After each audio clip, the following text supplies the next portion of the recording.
All right, let's unlock some serious wisdom today. We're doing a deep dive into The Art of War by Sun Tzu. Oh, The Art of War. Yeah, I know. What you're thinking, right? Yeah. A book about war. Mm-hmm. But trust me on this one.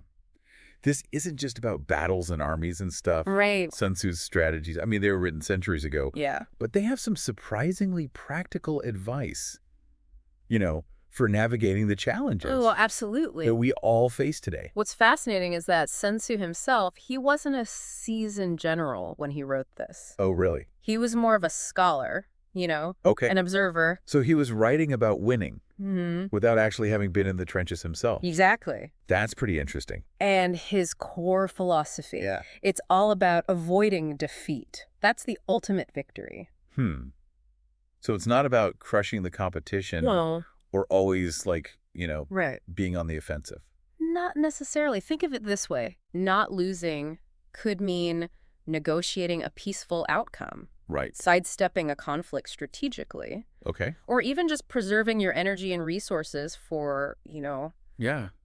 a more important fight. That makes sense. Yeah. I can see how that applies to so many situations, like Oh, yeah. maybe knowing when to walk away from a bad deal or choosing to focus, Mhm. on your strengths instead of The absolute. constantly reacting to what others are doing. That's a great example. And that leads us to one of Sun Tzu's most famous sayings, right?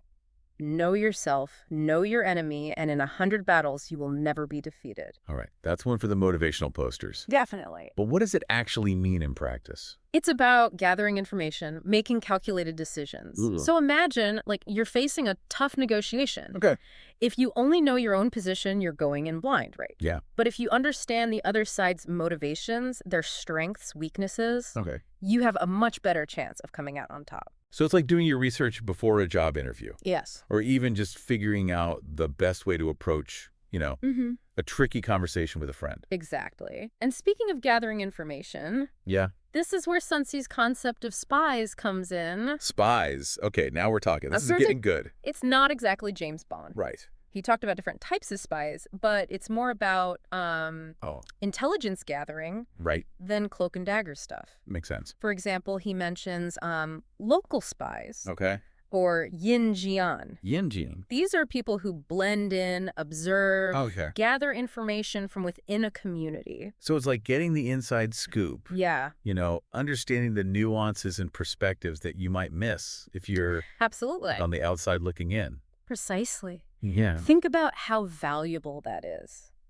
Oh, for sure. In any situation, whether you're trying to, understand a new market trend, Right. navigate office politics, or even just figure out the best way to, approach a new group of people. Right. It's like tapping into that local knowledge, Yeah. those unspoken rules, Mhm. dynamics that you wouldn't find in a textbook.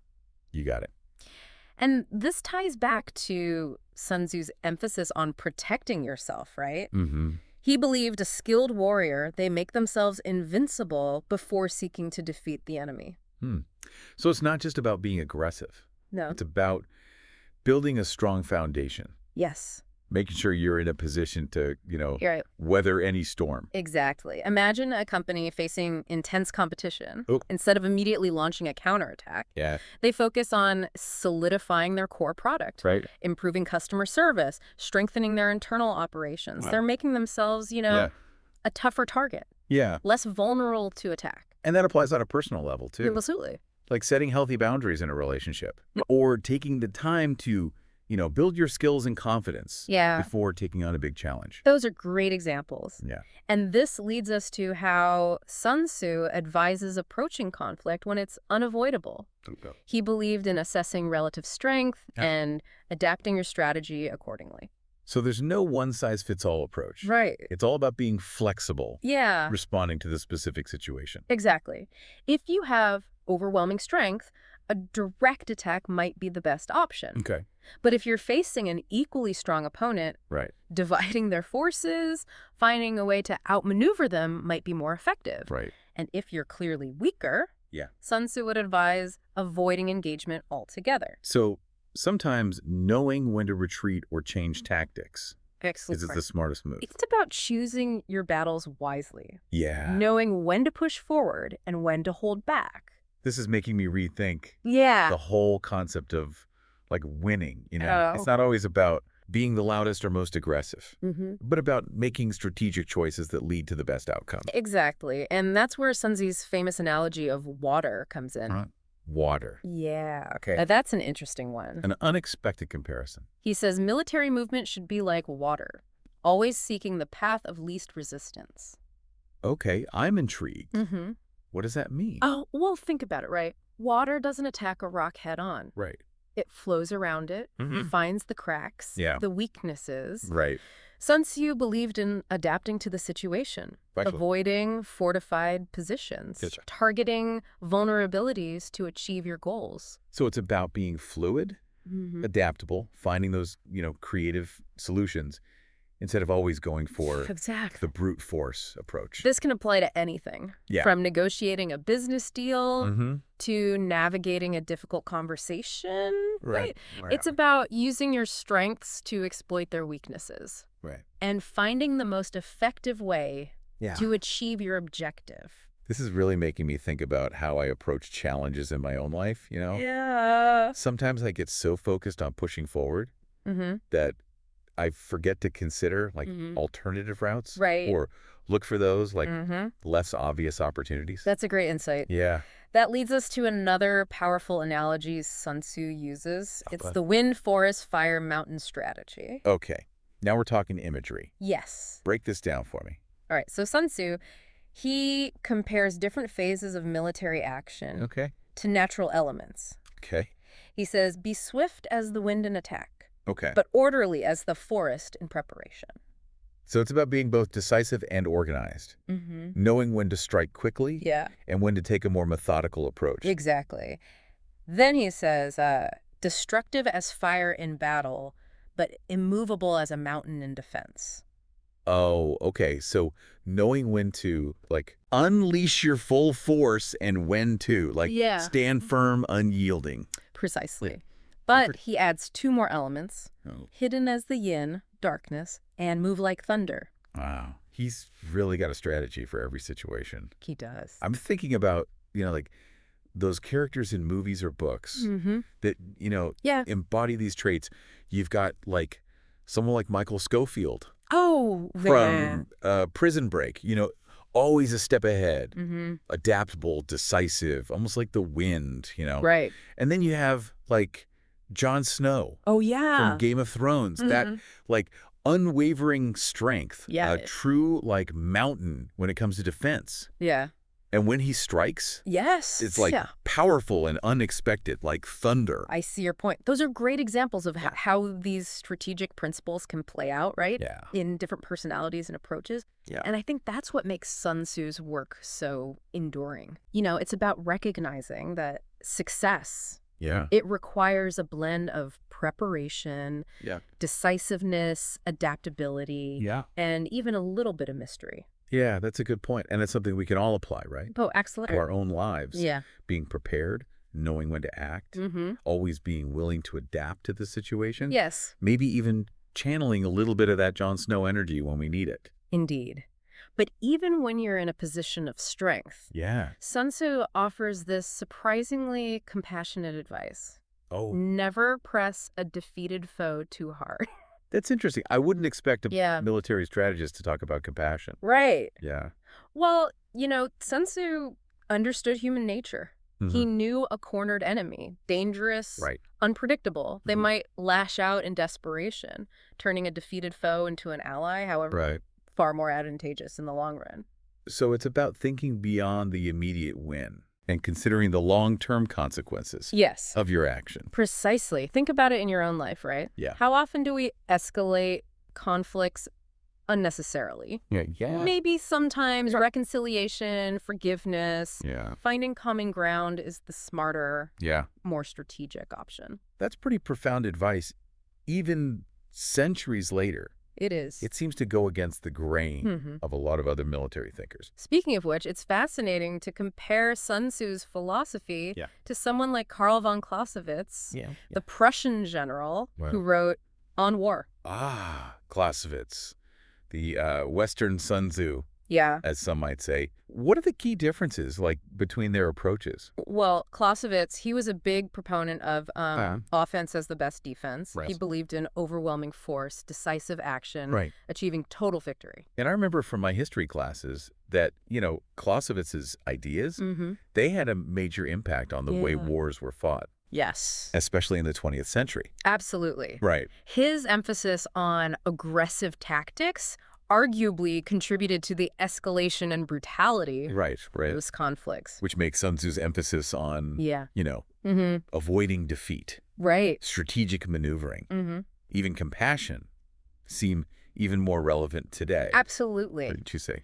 It's fascinating to see how Sun Tzu's ideas are experiencing a resurgence in the modern era. Yeah. It seems like the world is like rediscovering the wisdom Yeah. of this ancient strategist. Like we're realizing that maybe there's a better way to approach conflict. Yeah. One that focuses on strategy, Right. balance, and understanding, Mm. rather than just, brute force. Exactly. And this brings us to a crucial point Okay. about the art of war.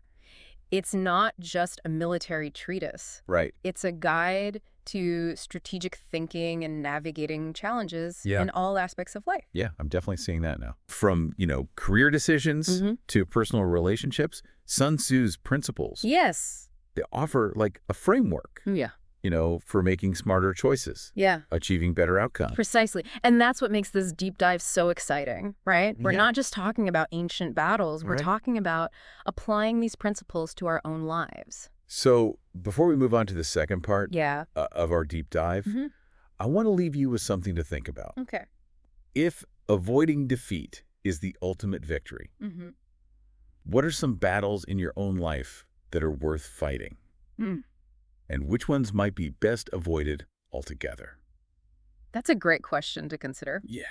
We'll be back soon with more insights from the art of war and how you can apply them Okay. to your own personal and professional challenges. Awesome. I'm looking forward to it. Great. Welcome back to our deep dive into the art of war. So far, we've uncovered some of Sun Tzu's core principles, like the importance of self-awareness, strategic thinking, knowing when to engage and when to hold back. Yeah, it's amazing how relevant those I know, right? those ancient ideas still are today. Yeah. It's like he had this incredible insight into human nature, the dynamics of conflict Absolutely. that transcends time. As we move deeper into the art of war, Yeah. we're going to see how these principles play out Okay. in even more nuanced ways. Okay. So let's jump into the 9th chapter, Okay. titled Maneuvering an Army. Maneuvering an army. Okay. Sounds pretty intense. Yeah. I'm guessing this isn't just about No. marching in formation. You're right. This chapter is all about strategic positioning, Okay. understanding the terrain, Right. making calculated decisions Okay. to ensure the safety and success of your forces. So it's like a game of chess. Yes. Where, every move matters. Exactly. You're always thinking, Yes. several steps ahead. Sun Tzu talks about avoiding dangerous terrain, seeking advantageous positions, and anticipating the enemy's movements. So it's about, being aware of your surroundings, Absolutely. assessing the risks and opportunities, Yeah. maneuvering strategically Yes. to achieve your objectives. Makes me think of those nature documentaries Oh, yeah? where, Yeah. a predator stalks its prey, carefully observing the environment, waiting for that perfect moment to strike. It's all about, Yeah. calculated movement, maximizing your chances of success. That's a brilliant analogy. Thanks. Speaking of predators and prey, Yeah. Sun Tzu, he had some fascinating insights into the psychology of conflict Oh, really? and how to use it to your advantage. Okay, you've really got my attention now. Mm-hmm. Tell me more about, how Sun Tzu saw, the psychological aspect of warfare. He believed that demoralizing your opponent Okay. before the fight even begins Yeah. is a really powerful strategy. So it's about getting into their heads, Yeah. making them doubt themselves, disrupting their game plan. Exactly. It's about understanding their fears, weaknesses, motivations, using that knowledge to create a psychological advantage. Okay.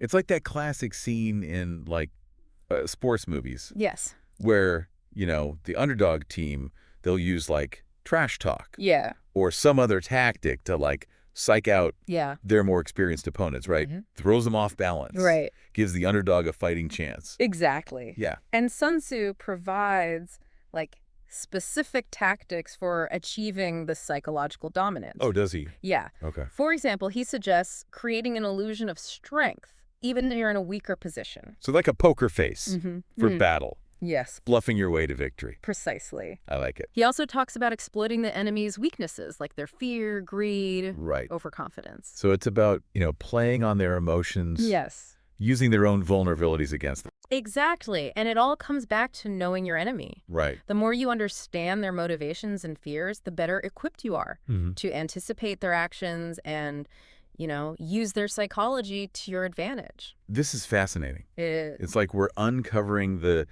hidden mechanisms of human behavior and how they can be used to influence outcomes. And that's precisely what Sun Tzu was a master of. Right. He understood that human psychology just as important as military tactics in achieving victory. Let's bring this back to everyday life. Yeah.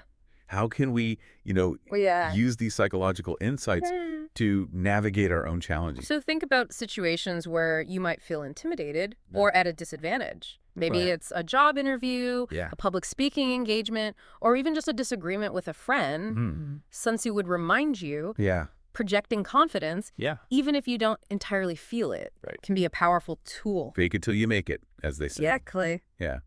And I can definitely see how understanding the other person's motivations and fears can help you, tailor your approach. Absolutely. And communicate more effectively. It's not about being manipulative. Right. It's about being strategic. Right. Understanding the subtle dynamics of human interaction.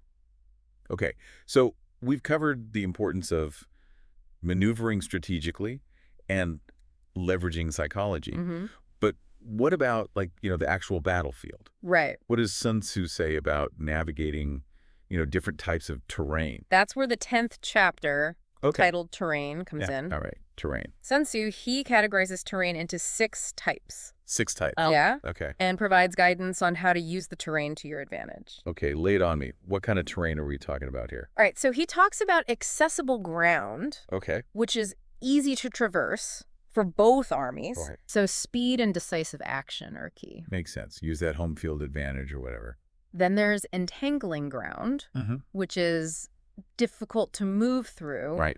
So it's best to avoid it unless you can use it to trap the enemy. Okay. So it's like choosing your battleground carefully. You wouldn't want to fight in a swamp if you're known for your speed and agility. Right, yeah. And then there's temporizing ground. Temporizing ground, okay. Which is neither advantageous nor disadvantageous. Right. So it's often a place to avoid, prolonged engagement. Okay. So it's like that middle ground. Yes. Where neither side has a clear advantage. So it might be better to move on and find a more strategic position. And then we have narrow passes. Okay. Which can be dangerous. Right. But also provide an opportunity to ambush an enemy. Right. Precipitous heights offer a defensive advantage. Okay. But you got to be careful not to get surrounded. And finally, positions at a great distance from the enemy. Right. They require careful planning and logistics to make sure your troops are supplied and ready to fight. Wow. It's amazing how much, I know, right? thought and strategy goes into every aspect of warfare. It's like a giant chessboard where you're constantly assessing the landscape and adjusting your moves based on the terrain. Precisely. Sun Tzu emphasizes the importance of adapting your tactics to the specific terrain you're facing. Right. There's no one-size-fits-all approach. Right. It's all about understanding the advantages and disadvantages of each situation. Yeah. Making strategic decisions accordingly. I'm starting to think we could apply these principles to almost any challenge, right? Oh, absolutely. Whether it's a business negotiation, a creative project, or even just navigating a difficult conversation. You're right. It's all about being aware of the terrain, assessing the risks and opportunities, adapting your approach accordingly. You're absolutely right. Yeah. Sun Tzu's insights, they're all about understanding the dynamics of a situation and using that knowledge to navigate challenges effectively. Okay, so we've talked about terrain. Yeah. But what about the different strategic situations an army might find itself in? Right. Does Sun Tzu, like, offer guidance on... He does how to Right. handle those. Okay. That's the focus of the 11th chapter, Okay. called The 9 Situations. The 9 situations. Okay. This sounds intriguing. Yeah. What are these situations? Yeah. How do they connect to, like, Sun Tzu's overall philosophy? So this chapter lays out 9 different strategic scenarios Okay. an army might face and offers advice on, how to adapt your approach Okay. based on those specific circumstances. Okay. So it's like a playbook for, handling different challenges on the battlefield. It is. I'm ready to become a master strategist. All right. So the first situation is called dispersive ground. Okay. This is when your army is close to home territory. Okay. Morale is high. Okay. Sun Tzu advises staying on the defensive, Wait. waiting for the enemy to make a mistake. Makes sense. And then there's facile ground, Okay. where you've advanced into enemy territory, but not too deeply. Here, Sun Tzu advises caution, Rest. avoiding unnecessary risks. Okay. So don't get overconfident. Right. Overextend yourself, especially when you're, in unfamiliar territory. Exactly. Okay. Then there's contentious ground, Okay. where it's advantageous to hold your position, Right. wait for the enemy to attack, Okay. and then open ground, Okay. where you have freedom of movement, Mm-hmm. should seek to outmaneuver the enemy. So contentious ground is about choosing your battles carefully, Mm-hmm. letting the enemy come to you. Yes, Open ground is more about agility and taking the initiative. you got it. Then we have ground of intersecting highways, Oh. which is all about controlling key positions and lines of communication. Right. Right. This is like a crucial advantage in any conflict.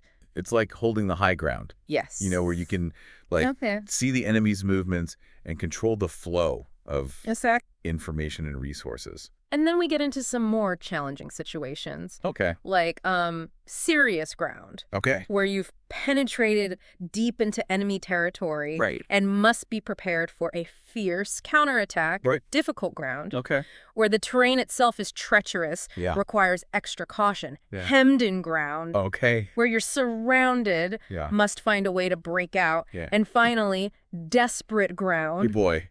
where you're facing imminent defeat and must fight with everything you've got. Wow. Those last few sound I know, right? pretty intense. Yeah. It's a good thing we're just exploring these concepts, like, Yeah. metaphorically, right? Indeed. But, the point is that these 9 situations can be applied to many different challenges we face in life. Yeah. It's about recognizing the strategic dynamics of a situation, Right. understanding the risks and opportunities, Mhm. adapting your approach accordingly. Yeah. Like having a mental map Exactly. for, like, navigating any tricky situation, Yeah. whether it's a, tough negotiation, Mm-hmm. career setback, Mm-hmm. or even just, like, a difficult conversation with a loved one. Yeah. Sun Tzu's insights give you the tools, Yeah. Assess the situation, plan your moves, Right. increase your chances of success. With that, Yeah. let's delve into the Gosh. 12th chapter. Okay. The attack by fire. All right. The attack by fire. Now we're talking. Yeah. This sounds like the action-packed part of the story. Well, this chapter does address Hey. the literal use of fire in warfare, but it also explores a deeper strategic concept, Mhm. using your resources wisely, Okay. maximizing their impact. Okay. So it's not just about Right.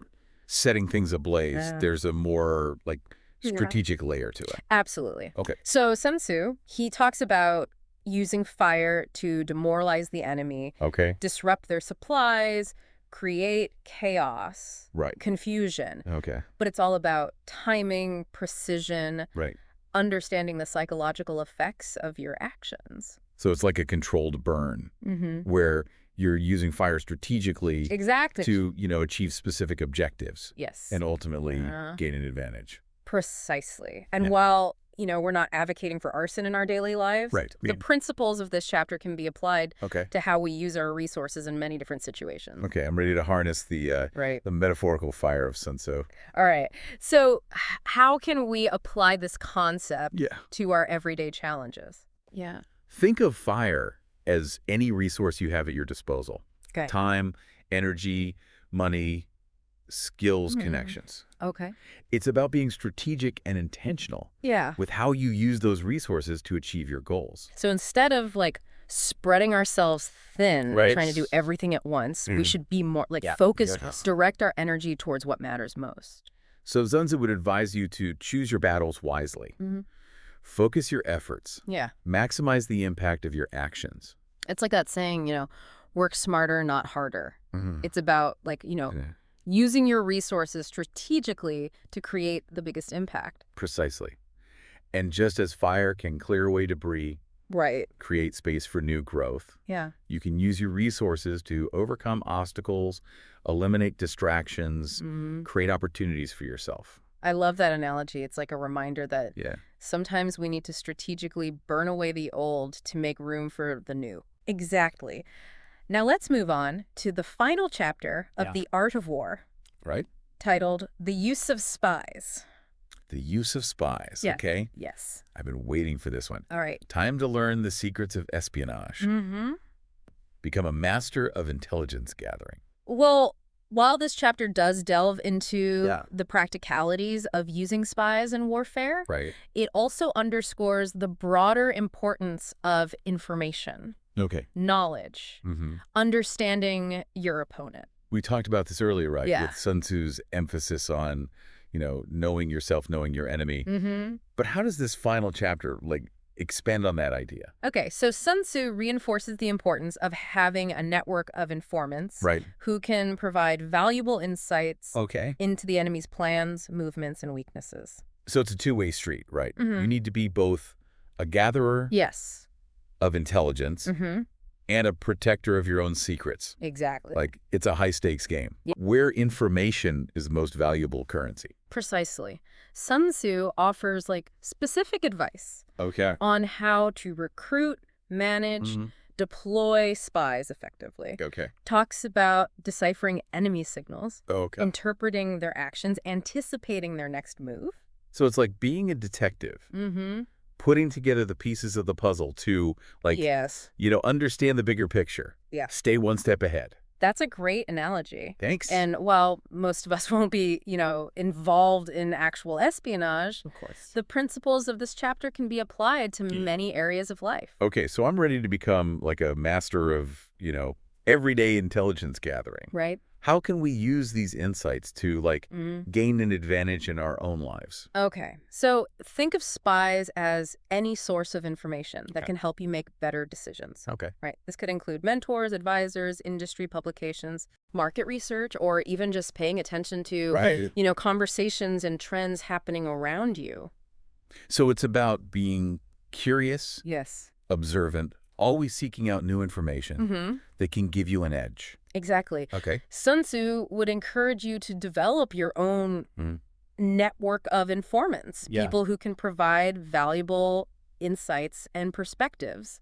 It's like building a team of advisors, each with their own expertise, who can help you Yeah. navigate the complexities Exactly. of, your chosen field. And just as a skilled spy can, blend in, Right. gather information without being detected, you can be discreet, Yeah. strategic in Right. your own information gathering. Right. It's about learning and adapting without, Yeah. drawing unnecessary attention to yourself. This is incredible. It is. It's like we've unlocked a secret code for success, and it all comes down to, Yeah. information, observation. Strategic thinking. That's the brilliance of the art of war. Yeah. It's a timeless guide to strategy, leadership, Right. understand the Yeah. complexities of human nature. I have to say, this deep dive has been a revelation. Who knew a 2,500-year-old book about war could be so Right. relevant and insightful, It really is a testament to the enduring power of Sun Tzu's wisdom.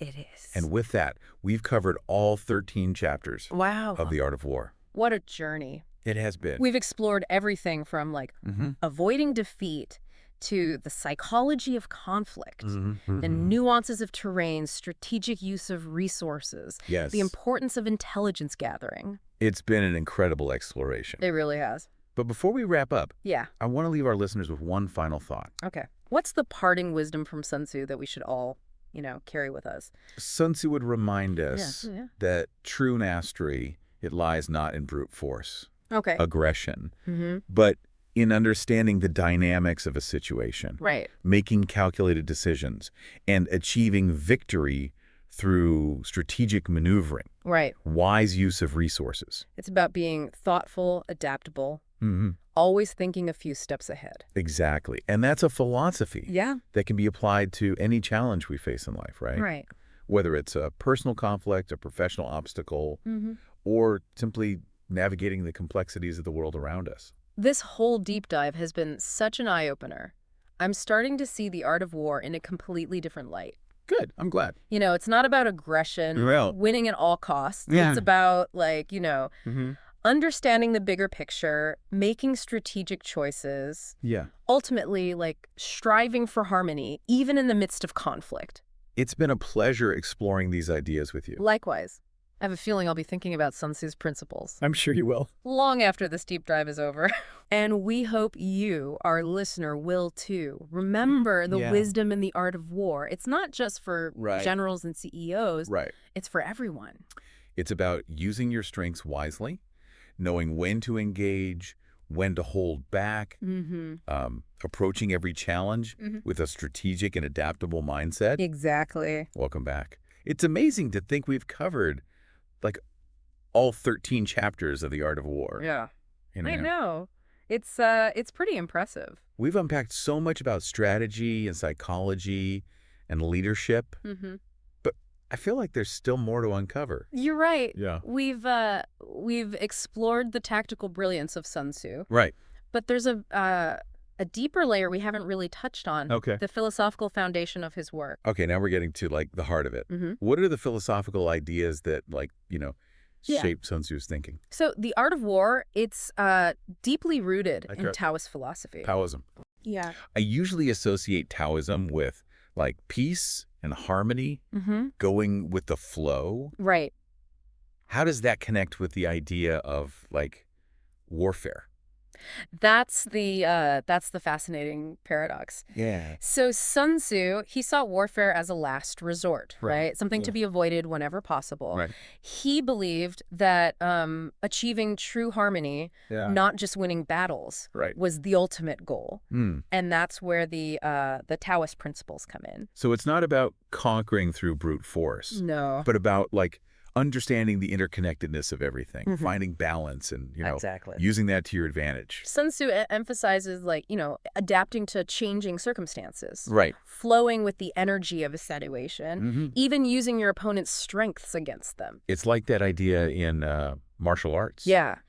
Of using your opponent's momentum to your advantage. Exactly. Redirecting their energy instead of meeting force with force. That's a great analogy. Right.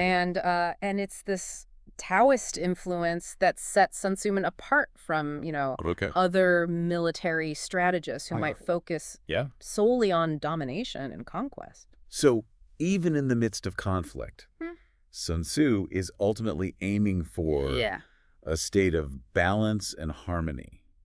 It is. That's a pretty powerful concept. It has implications that go way beyond the battlefield, right? Yeah. This idea that conflict, it often arises from imbalance, and that true victory lies in restoring harmony. It's like those times when you're feeling stressed or overwhelmed, things are out of whack. Yeah. Maybe that's a sign that you need to step back, reassess the situation, find a way to restore some balance. Exactly. Yeah. And that's why the art of war continues to resonate with people centuries later. Right. It's not just a military manual. It's a guide to, navigating life's challenges, finding that sense of balance and purpose. This whole deep dive has been such an eye-opener. Oh, good. I'm starting to see the art of war in a completely different light. It's not about aggression or winning at all costs. It's about understanding the bigger picture, making strategic choices, and ultimately striving for harmony, even in the midst of conflict. Exactly. Yeah. It's been a pleasure exploring these ideas with you. Likewise. I have a feeling I'll be thinking about Sun Tzu's principles. I'm sure you will. Long after this deep dive is over. Me too. And we hope you, our listener, will too. Yeah. Remember, the wisdom in the art of war. Yeah. It's not just for generals and CEOs. It's for everyone. It's about using your strengths wisely, knowing when to engage, when to hold back, and approaching every challenge Yeah. with a strategic and adaptable mindset. And on that note, we'll wrap up this deep dive into the art of war. Such a fascinating exploration of, Oh, absolutely. timeless wisdom. We'll see you on our next deep dive. Until then. Thanks for listening.